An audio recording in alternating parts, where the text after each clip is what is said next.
Bien, vamos a empezar. Acuérdense que tenemos el examen, vamos a tener 1 hora y media de clase y luego el examen, ¿ok?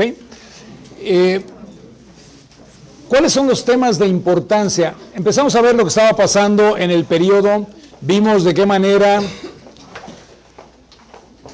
hay una situación complicada después de la revolución. En esa situación complicada después de la revolución, finalmente el gobierno de Calles, el gobierno de Cárdenas logran poner orden, y al poner orden empieza realmente lo que llamaríamos el programa económico de los gobiernos postrevolucionarios, y específicamente le pueden llamar los gobiernos del PRI desde el periodo que estamos analizando hasta el año 2000.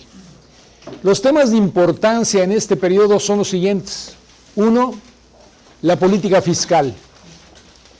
El problema de los gobiernos que proceden de la revolución, gobiernos pobres, emproblemados, complicados, que tienen sin embargo una intención muy seria de hacer gasto público, porque consideran al gobierno como el rector, como el que define el programa de desarrollo de la economía. Por lo tanto, lo que estamos platicando es política fiscal, es uno de los asuntos importantes que debemos analizar.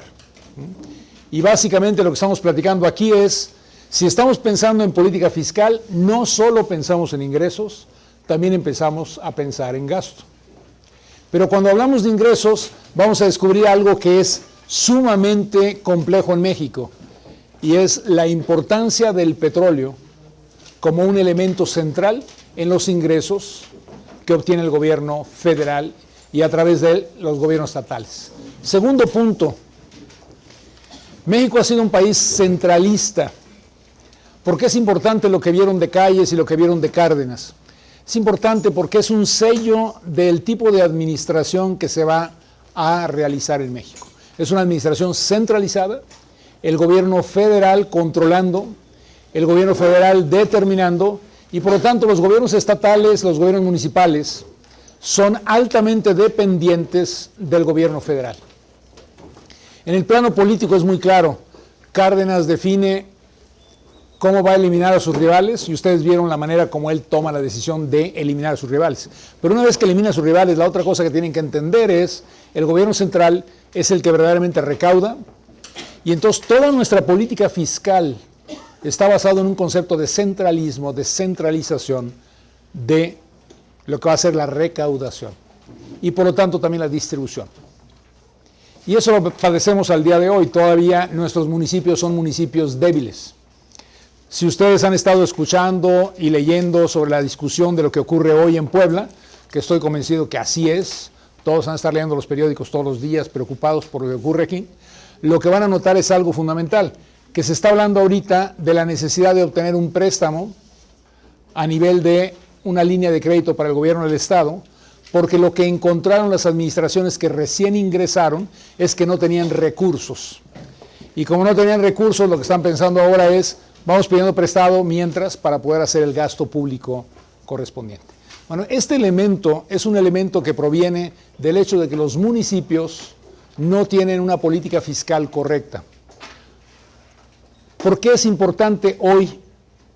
Porque ante el enfrentarse a la población subiendo los impuestos locales, las decisiones que han tomado los gobiernos municipales es, yo dependo del ramo 33, como se le conoce, y por lo tanto de lo que dependo es de lo que me dé el gobierno federal, el gobierno estatal y la transmisión de recursos, porque el único que hace recaudación básicamente es el gobierno federal. No porque no tengan atributos los gobiernos estatales y municipales, sino porque políticamente es muy incómodo cobrar impuestos.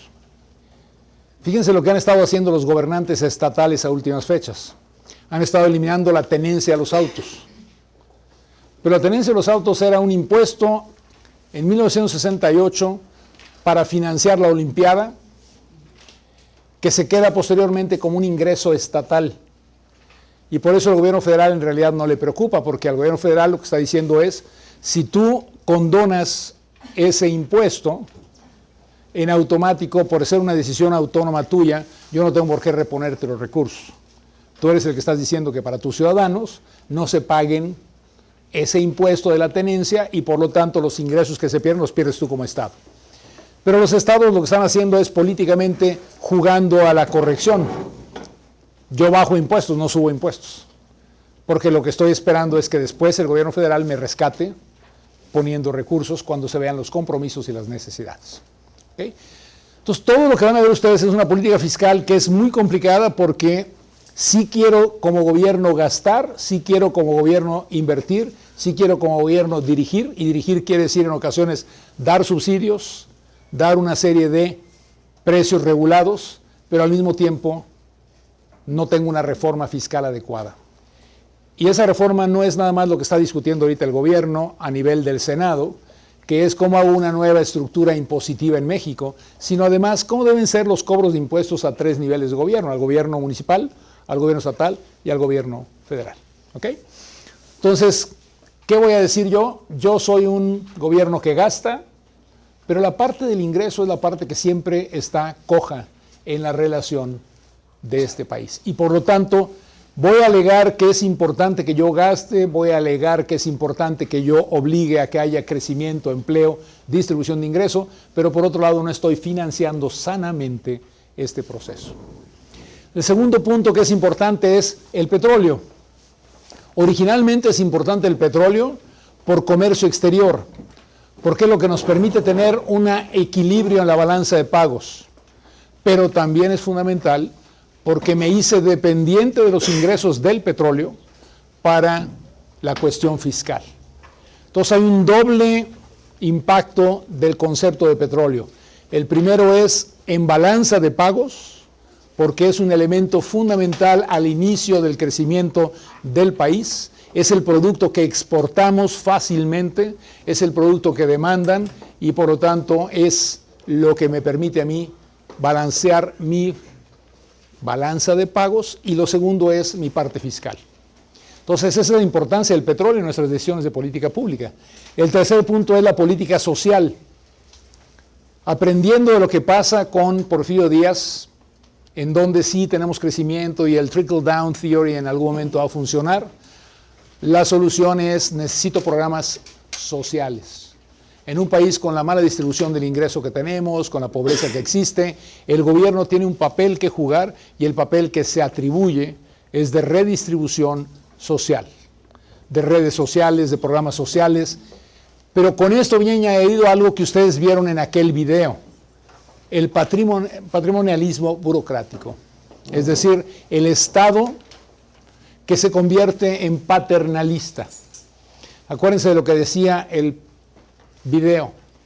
¿Qué es lo que ocurre? No solamente vas a repartir la tierra, sino que también vas a poner detrás de ella estructuras burocráticas que van a financiar a los agricultores, el Banco Ejidal, y estructuras burocráticas que van a darles apoyo técnico a los campesinos. Pues entonces tengo toda una estructura que empieza a ser la estructura de lo que conocemos en México como el burocratismo patrimonial. Los burócratas que administran la riqueza y los burócratas quien determinan quién recibe y quién no recibe dinero.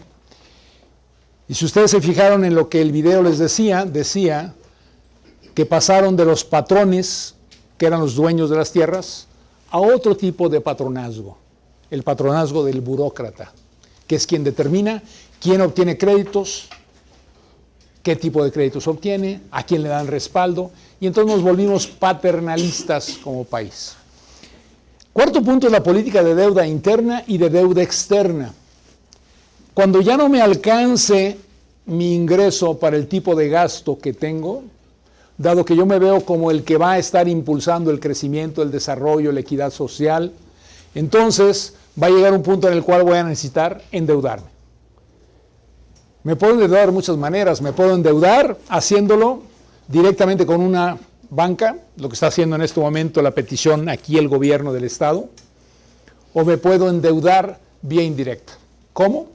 Llego con el Banco Central y le digo al Banco Central, imprime más dinero y dámelo a mí. ¿Quién está haciendo eso el día de hoy? Japón. ¿Sí? El gobierno japonés, el Banco Central japonés, dada la desgracia que están enfrentando, determina que va a inyectar en la economía 183,000 millones de dólares. Para que se den una idea de la magnitud, eso representa el 18.3% de nuestro producto. ¿Okay? Lo que está haciendo ahorita Japón es impulsar 18.3% del producto de México para que haya liquidez en la economía.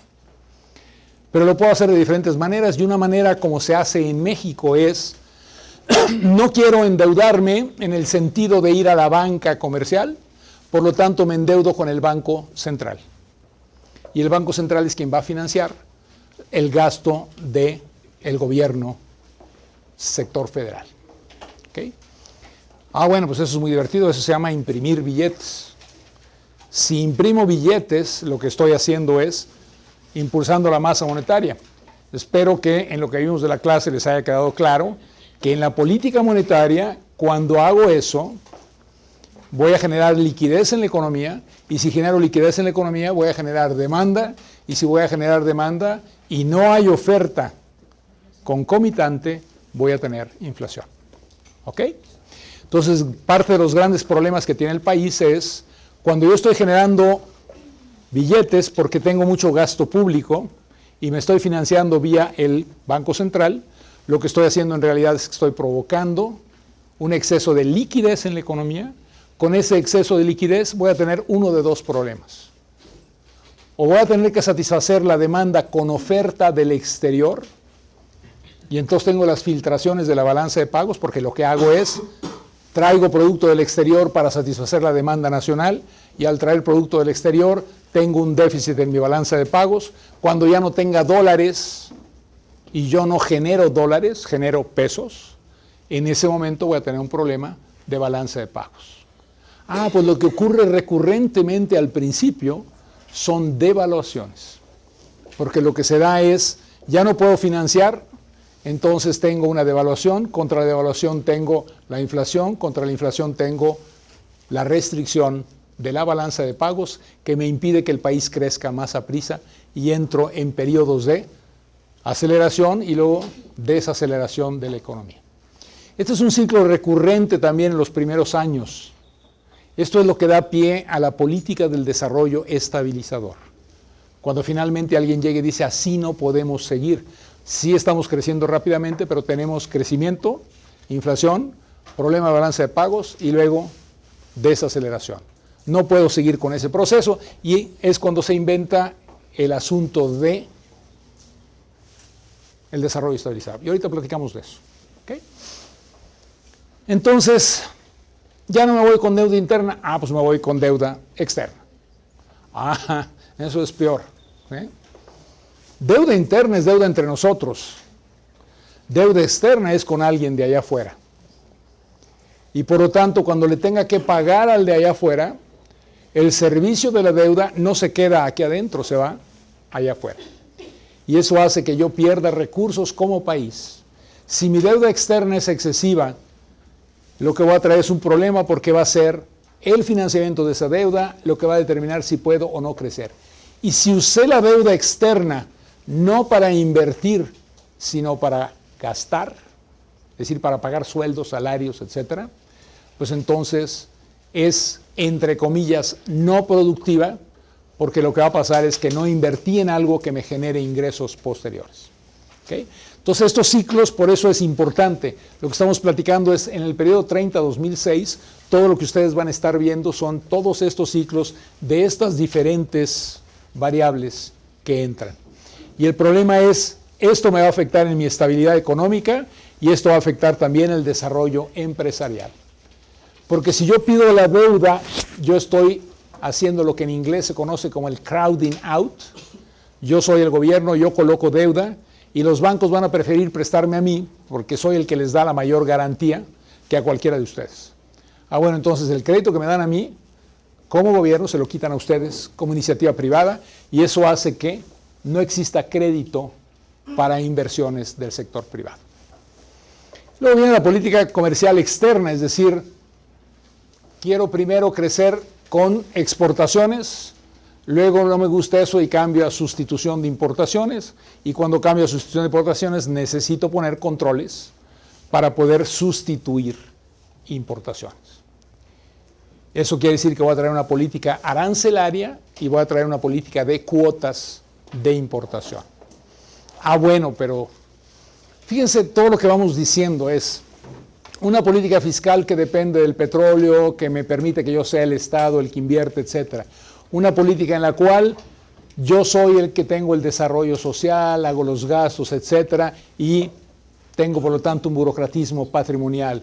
Una política en la cual me endeudo y eso hace que el sector empresarial dependa de mí para sus posibilidades de crecimiento, porque es la única forma en la cual voy a darle. Una política comercial en la que se impone cuotas aranceles para que podamos ser competitivos. Una política de desarrollo rural y desarrollo agrícola en la que yo soy el que manejo garantía de precios y por lo tanto determino qué se siembra, qué no se siembra y qué es lo que obtienen. Una política, todo lo que están viendo aquí son elementos propicios a algo que se llama corrupción. ¿Okay? En la medida en que yo sea el gobierno y yo soy el que estoy haciendo todo esto, ustedes dependen de mí. En otras palabras, si ninguno de ustedes por sus propios méritos puede aprobar un examen porque están diseñados para que reprueben, ¿sí? Entonces todos dependen de mí. Y eso quiere decir que yo, siendo el gobierno, determino quién sí, quién no, pues según cómo me caigan, y eso nos lleva a una sociedad de corrupción. Por eso la cuestión institucional es tan importante. Tiene que haber instituciones y no que sean ese tipo de referencias. Pero las instituciones que se están creando son todas instituciones que llevan en esa dirección. ¿En cuál dirección? En la dirección desafortunada de la corrupción en el país. ¿Okay? Y luego lo que tenemos nosotros es un impulso a la industrialización también. Pues entonces yo escojo mis cuates. ¿Sí? ¿Cómo te llamas? Pedrito Pérez, me caes bien. A ti te doy la concesión de esto, a ti te doy la protección, porque es una política de industrialización, de apoyo a la industria. Pero cada industrialización trae un nombre y un apellido.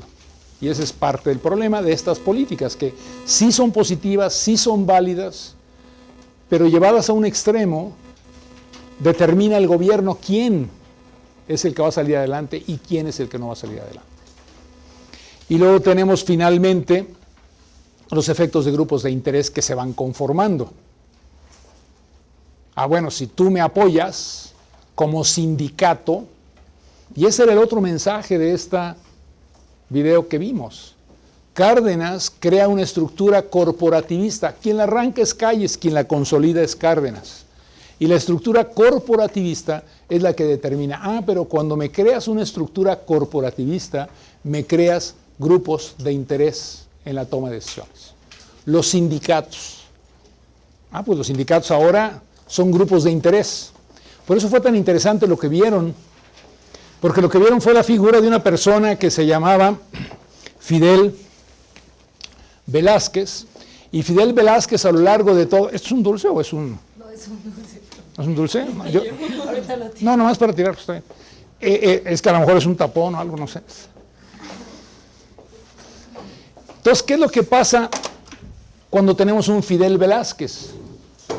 Un Fidel Velázquez es un elemento importante de estabilidad política y por lo tanto es un individuo que determina las políticas que se van a seguir en muchos aspectos porque él protege a los sindicatos, a su sindicato, la CTM.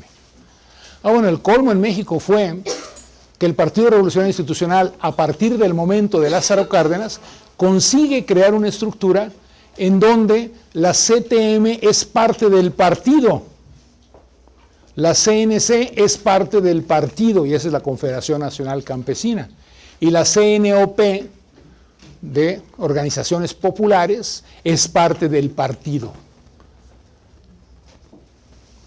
Fantástico. Tengan presente una cosa, esto fue necesario, lo vimos en el video, fue necesario porque es la única manera como Cárdenas pudo finalmente establecer una estructura institucional que permitiera que hubiera equilibrios políticos en México. No es gratuito. ¿Qué hace Cárdenas cuando reparte la tierra? Por supuesto que él creía en el reparto de la tierra, pero también le pegué al general fulanito, manganito, perenganito y le quité sus posibilidades de recursos para competirme y para crearme desestabilización política. O sea, todo lo que les digo, tómenlo también con un grano muy claro de realismo.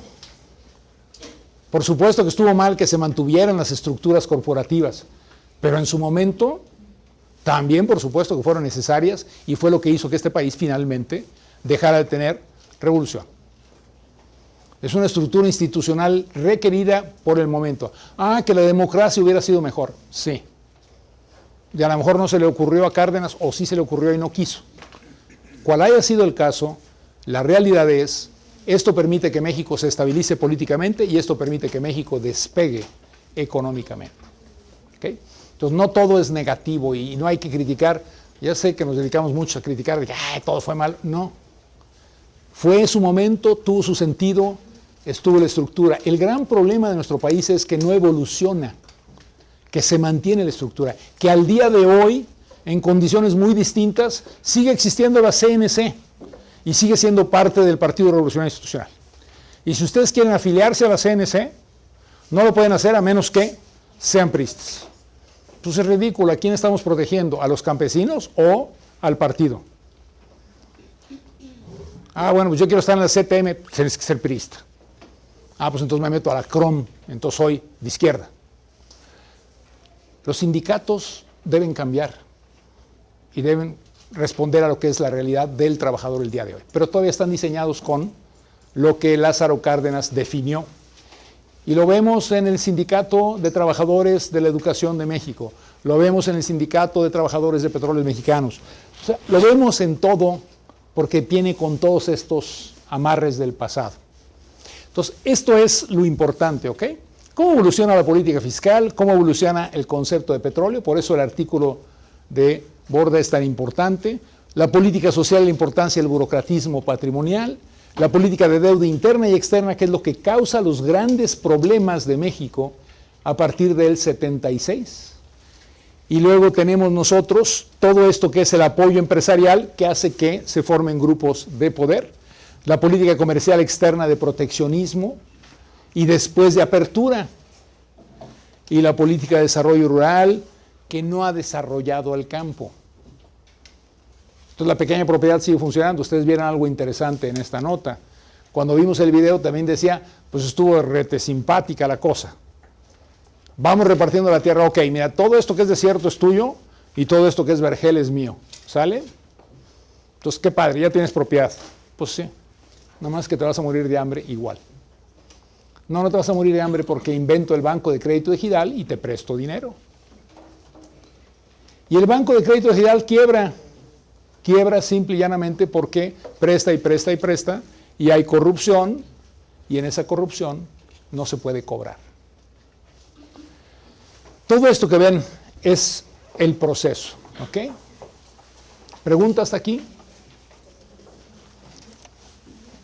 O yo explico muy bien o ustedes no tienen ningún interés. A ver.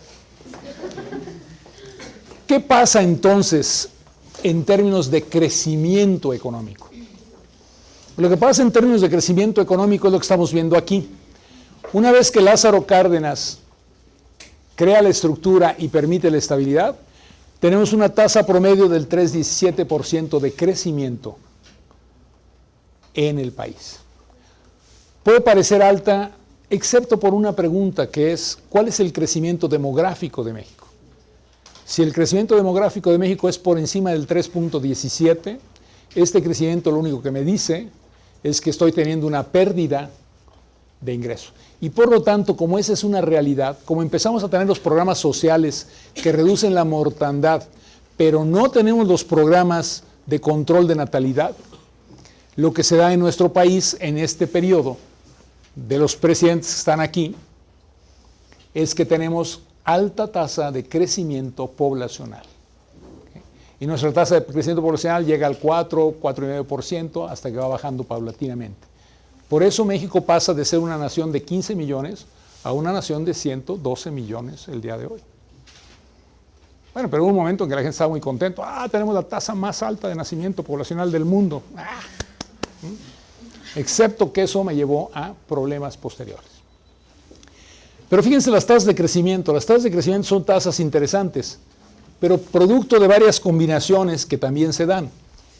Una vez que pone orden con su nacionalismo revolucionario, la guerra mundial nos viene a ayudar.